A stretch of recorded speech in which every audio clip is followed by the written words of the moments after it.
मोठा सन्मान त्यांनी पश्चिम महाराष्ट्राचा, कोल्हापूरचा, माझा आणि संपूर्ण महाडिक परिवाराचा केला आहे.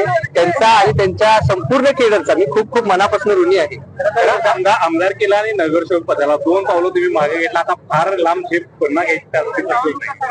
मला खूप आनंद आहे की माझ्या राजकीय जीवनाची सुरुवात एवढ्या मोठ्या पदापासून होत आहे. मी विधानसभा असेल किंवा महानगरपालिकेची निवडणूक असेल, मला जरी माघार घ्यायला लागली असेल तरी सुद्धा मी निराश झालो नव्हतो, तरी सुद्धा मी पक्षाचं काम करत राहिलो.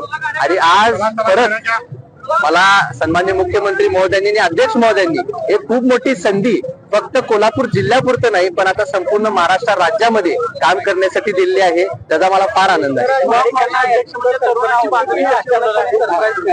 ह्या सर्व गोष्टी जसं आपण सर्वांनी न्यूजच्या माध्यमातून कळालं तसंच मला सुद्धा कळालं.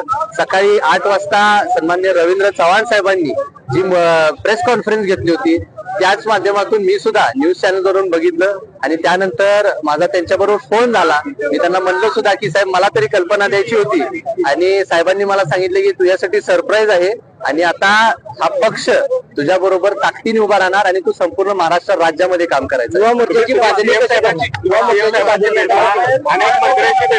मंत्र्यांची भेटला, काय त्यांच्याशी संवाद झाला, मला सर्वच मंत्री महोदयांनी आणि खास करून मुख्यमंत्री महोदयांनी त्यांचे विचार मांडले. भारतीय जनता पार्टीची विचारधारा काय आहे याचा अभ्यास करायला